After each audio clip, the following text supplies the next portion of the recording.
오늘은 느헤미야 5장 1절에서 19절 말씀을 가지고 하나님을 경외하는 자란 제목으로 함께 말씀을 나누도록 하겠습니다. 산발락과 도비아의 방해를 잘 방어하게 된 느헤미야와 이스라엘 백성들은 성벽 재건하는 일을 다시 진행할 수 있었습니다. 그러나 외부의 적을 잘 막은 느헤미야와 이스라엘 백성들에게 내부의 문제가 생기기 시작했습니다. 어떤 문제가 생겼고 그 문제를 어떻게 해결해 나갔고, 그래서 우리에게 주시는 오늘 영적인 교훈들이 무엇인지 오늘 말씀을 통해서 함께 나누었으면 좋겠습니다. 본문의 말씀을 한번 살펴보겠습니다. 1절에 보니까 백성들이 그들의 아내와 함께 크게 부르짖어서 그들의 형제인 유다 사람들에게 원망을 하기 시작합니다. 왜 원망하기 시작했냐면 2절에 자녀들이 많은데 가난해서 도저히 먹고 살 양식이 없다는 것입니다. 왜 이들이 가난해졌습니까? 3절에 보면 밭과 포도원과 집이라도 저당 잡히고 이 흉년에 곡식을 얻어야 한다, 이렇게 기록하는 걸 보면 이들이 이제 흉년이 되어서 먹을 것이 없어졌어요. 그래서 자녀들은 많지만 먹을 것이 없어서 힘들어하는 이 유다 백성들이 사람들에게 원망을 하기 시작합니다. 더군다나 거기에다가 4절에 보면요, 그런 어려운 상황 속에서도 왕에게 세금을 바쳐야 한다는 거예요. 가뭄과 식량난에도 불구하고 바사의 왕에게 세금까지 바쳐야 하는 상황, 너무너무 어려운 힘든 상황이었기 때문에 이들은 원망하고 있었습니다. 이런 상황에서 어떤 일까지 있었냐면 형제와 자녀들, 그러니까 자신의 형제나 자신의 자녀들을 종으로까지 팔게 되었어요. 어떻게 보면 이 상류층 계급의 사람들에게 자신들의 밭과 포도원을 팔고 심지어 자녀나 자신의 형제까지 팔아서 먹을 양식을 구했기 때문에 이런 일들이 일어나게 되었다는 겁니다. 그래서 유다 사람들에게 원망을 하기 시작해요. 이 원망의 말을 이제 느헤미야가 들었습니다. 그 말을 듣고 느헤미야는요, 아주 크게 노하기 시작합니다. 6절에 보니까 내가 백성의 부르짖음과 이런 말을 듣고 크게 노하였다 기록합니다. 왜 노하였습니까? 7절에 보면 귀족들과 민장들, 그들을 불러서 꾸짖었어요. 왜 꾸짖었습니까? 그들에게 높은 이자를 취하였어요. 그러니까 이 상류층의 사람들이 어떻게 보면 자신들의 유익만을 추구하면서 가난한 사람들 돌아보지 않고 높은 이자를 받기 시작했다는 거예요. 그래서 느헤미야가 너무 화가 났어요. 그들을 불러 모으고 그들에게 꾸짖기 시작합니다.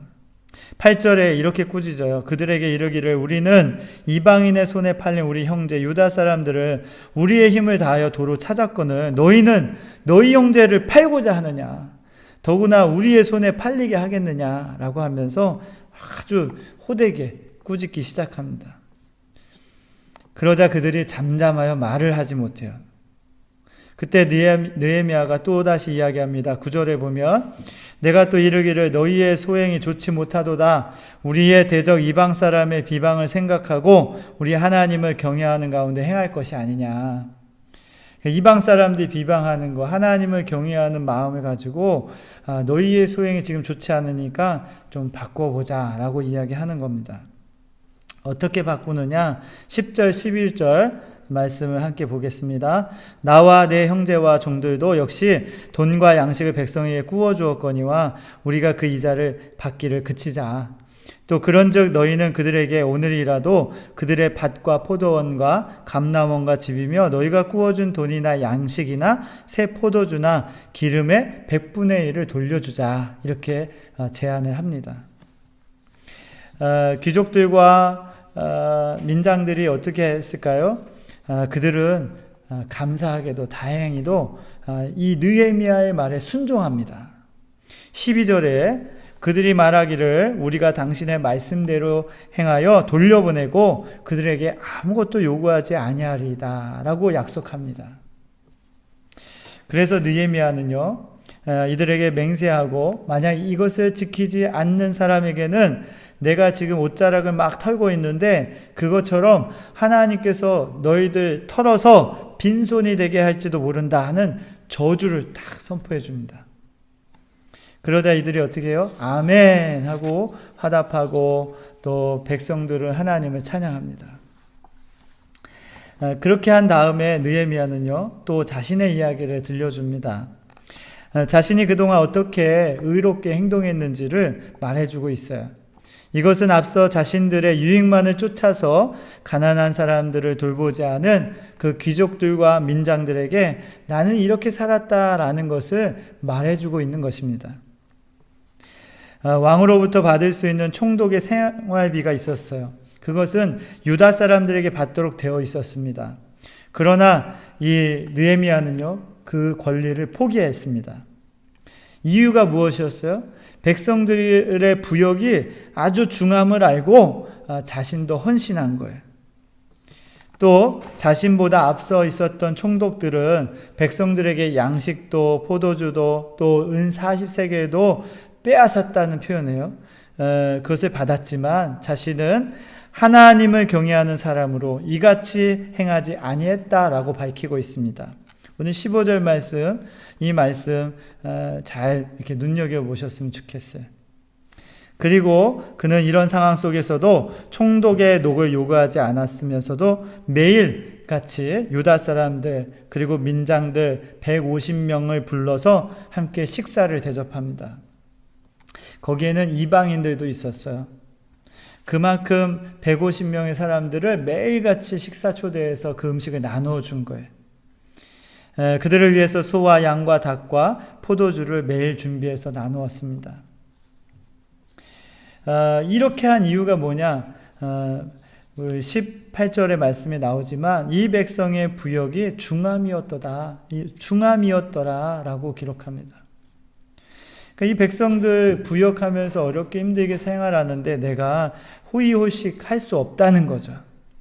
그래서 백성들에게 힘을 좀 주고 용기를 주고 나도 백성들과 같이 그 어려움을 함께 해야 되겠다는 마음으로 그 총독의 녹을 받지 않은 것입니다. 사랑하는 성도 여러분, 요즘 시대가 참 어렵습니다. 어쩌면 코로나19로 인해서 경제적인 어려움이 가장 현실적으로 다가오게 되어 있습니다. 어쩌면 느헤미야 시대와 같은 이런 상황에서 어떻게 이 난관을 극복해 나갈 수 있을까요? 오늘 우리 본문의 말씀을 같이 이렇게 나누었는데 그 중에 한 3가지 정도를 함께 나누어 보도록 하겠습니다. 첫째는 가난한 사람들의 부르짖음을 들어주어야 합니다. 먼저는 가난하고 어려운 이웃들의 부르짖음을 들어주어야 한다는 거예요. 세상의 사람들은 각자의 먹고 사는 문제 때문에 남들을 신경 쓰지 않고 살아갈 때가 많습니다. 그러나 그리스도인은 좀 달라야 할 것 같아요. 우리는 우리 주변에서 혹시 어려움을 겪고 있는 분들은 없는지를 돌아볼 필요가 있습니다. 제가 구세군을 정말 사랑하는 이유 중에 하나는 구세군이라는 이 교단이 다른 어떤 교단들보다 이런 면에서 어려운 이웃들을 향한 마음이 앞서가기 때문입니다. 얼마 전 그 수해를 입은 구례군에 사람들이 많이 있었죠. 이때 구세군은 빠르게 어려운 이웃들을 위해서 섬기기 위해서 급식 차량을 가지고 가가지고 매일같이 1000명분의 밥을 지어서 그 지역의 어른들에게 주민들에게 나누는 일을 했습니다. 또 경기도 지역과 충북 지역, 충청 지역의 많은 비로 인해서 수해 입은 분들을 위해서 구호 키트를 나누어 주는 사업을 또 하기도 했습니다. 자신의 먹고 사는 문제만 해결하려고 하는 사람들의 모습보다 성숙한 모습으로 이웃들을 돌아볼 줄 아는 군우님들이 되시길 바랍니다. 지금은 모두가 어려운 시기입니다. 그러나 그 가운데서 가장 어려운 이웃들의 목소리를 들어줄 필요가 있다는 거예요. 그러면 이 어려운 난간을 우리가 잘 극복해 나갈 수 있게 될 줄로 믿습니다. 두 번째는요, 나누고 베푸는 삶이 필요하다는 겁니다. 어려움을 해결하기 위해서는 나누는 것이 절대적으로 필요합니다. 느헤미야 당시에 이 어려운 시기를 극복하기 위해서 이 부자들의 나눔이 절실히 요구되었어요. 그래서 느헤미야는 그들을 불러놓고 이야기했죠. 우리가 같은 형제고 자매인데 우리 형제들을 노예로 팔아선 되겠느냐. 우리 형제들에게 받은 이자 받지 말고 또 그들에게 받은 것 중에 땅이나 밭이나 곡식이나 이런 것 중에 100분의 1을 돌려보내자라고 이야기합니다. 그때 그들은 이 느헤미야의 말에 순종했죠. 참 감사한 일이었습니다. 부자들이 쉽게 나눌 수 없는 상황이었지만 이들은 같은 하나님의 백성으로서 자신들의 생명도 중요하지만 형제들의 생명도 중요하다고 판단하고 그것을 결정합니다. 특별히 느헤미야의 말 중에서 우리 하나님을 경외하는 가운데 행할 것이 아니냐라는 이 말이 아마 그들의 마음을 움직였을 것이라 생각합니다. 하나님을 경외한다고 하면서 이웃들에게 나누지 못하고 베풀지 못하는 부자라면 하나님을 진짜 경외하는 것은 아니라는 거죠. 우리도 부자는 아니지만 이웃들에게 베풀고 나누어야 할 줄로 믿습니다. 우리나라는 대대로 콩 한 쪽도 나누어 먹어야 한다라는 그 위대한 민족의 성품을 갖고 있는 나라입니다.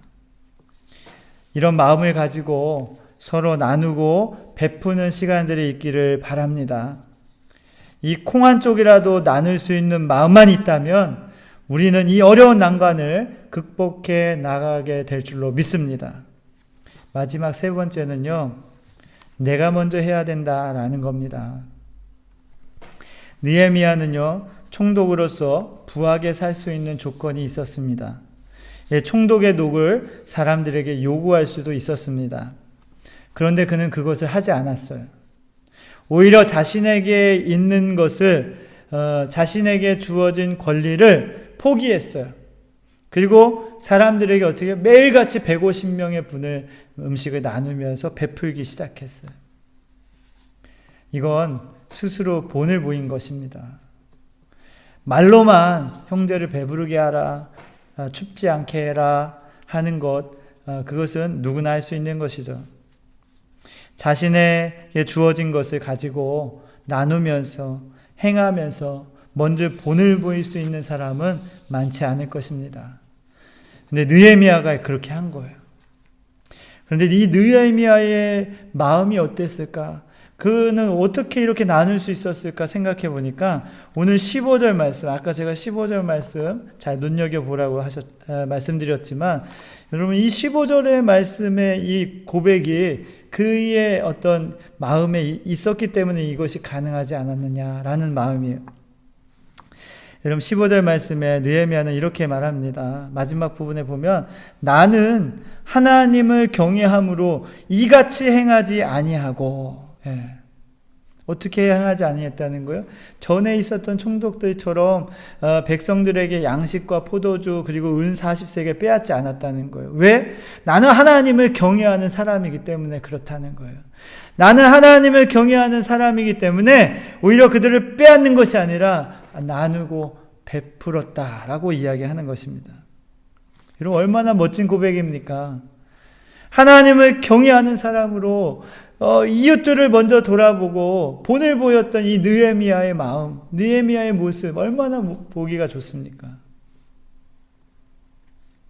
여러분 누구에게 말할 것이 없습니다. 내가 먼저 느헤미야처럼 행하면 됩니다. 작게라도 나누고 베풀면 그것을 통해서 우리는 이 어려운 난관들을 극복해 나가게 될 줄로 믿습니다. 그런 찬양이 있죠. 작은 불꽃 하나가 큰 산을 태운다. 제가 얼마 전 어떤 광고를 보니까 이런 광고가 있더라고요. 바다에 그 쓰레기를, 바다 안에 있는 쓰레기를 치우는 부부의 광고가 나오더라고요. 그러면서 사람들이 묻습니다. 왜 이런 일을 하냐고. 그렇게 해봐야 별 소용이 없지 않냐고 하는 그 질문을 하죠. 그때 이 부부가 이야기하는 게 있어요. 그래도 우리가 지나간 길만큼은 좀 깨끗해지잖아요. 달라지잖아요. 여러분, 하나님을 경외하는 자가 행하는 그 믿음의 행위들이 그 주변을 변화시키는 거예요. 지금 너무나 어려운 이 시기에 우리 하나님을 경외하는 자들이 이웃을 돌아보고 우리의 것을 조금씩 나눈다면 우리의 이 난관을 극복해 나가게 될 줄로 믿습니다.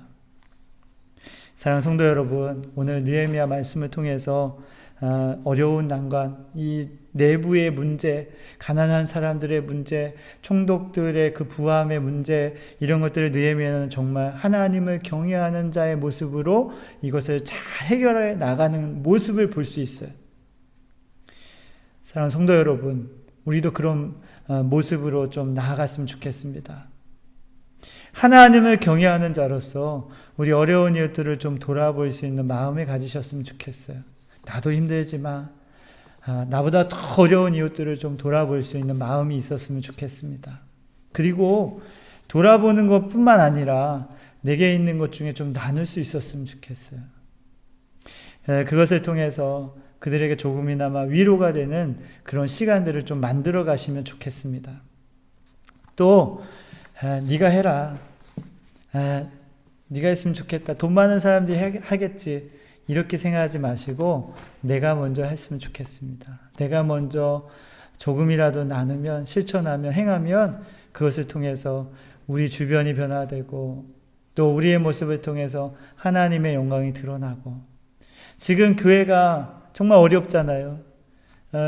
그런데 이 교회의 모습도 달라질 수 있지 않겠어요? 그러다 보면 다시 하나님의 은혜로 우리 모두가 행복한 시간이 돌아오게 될 줄로 믿습니다. 오늘 이 말씀 좀 기억하고 한 주간 살아가면서 하나님을 경외하는 자로서 우리 주변을 돌아볼 수 있는 우리 성도님들 되시길 주의 이름으로 축복을 드립니다. 기도하겠습니다. 사랑의 하나님, 감사합니다. 오늘도 우리에게 말씀을 주셔서 힘을 내게 해주심에 감사드립니다. 어려운 시기에 하나님을 경외하는 자의 모습이 더 빛을 발하게 하여 주옵소서. 하나님을 경외하는 자들을 통해서 어려움이 해결되는 시간이 되게 하여 주옵소서. 느헤미야처럼 하나님을 경외하는 우리가 이웃들을 돌아보고 형제를 위해서 나누고 베푸는 삶이 되게 하여 주옵소서. 본이 되는 삶이 되게 하여 주옵소서.